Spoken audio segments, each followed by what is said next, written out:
One rainy evening in a small town, a woman named Liana had a fierce argument with her husband.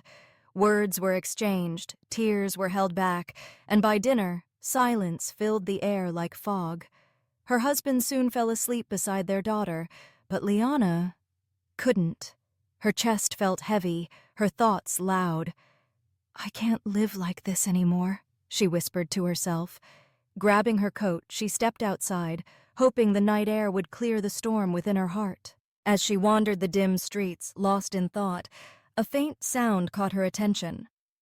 From a small, cracked window in a run-down house, she heard a mother whispering, "Please, God, just one loaf of bread for my children tonight." Liana froze. She moved on, shaken. A few houses away, she passed a couple huddled on their doorstep. The man whispered, "Tell the landlord we just need 3 more days. Beg him if you have to. We can't be thrown out yet." Liana clutched her coat tighter.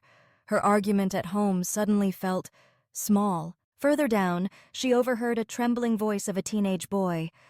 "Grandma, I'm sorry. The pharmacist won't give us your medicine without money anymore." His grandmother coughed weakly, replying, "It's okay, child. We'll try again tomorrow." Liana's heart sank deeper. Then came the final blow. Through the thin walls of a tiny hut, she heard a mother comforting her children. "Go to sleep, my loves. I promise, if your father brings food tonight, I'll wake you."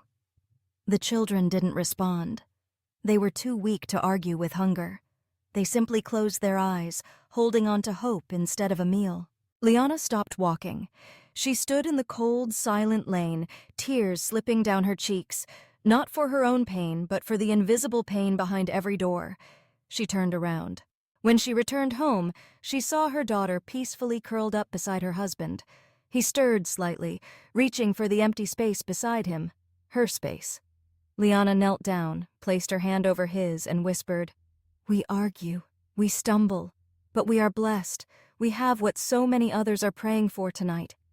She lay beside him, closed her eyes, and in that moment, peace returned. Behind every door, there's a story. Behind every smile, a silent battle. We often focus on what's missing, on what hurts, forgetting that what we already have is someone else's deepest prayer. Love isn't perfect. Arguments happen. Silence lingers, but gratitude softens anger, and perspective changes everything. Tonight, before you sleep, don't count your problems, count your blessings, because sometimes the greatest miracle isn't finding more. It's realizing you already have enough.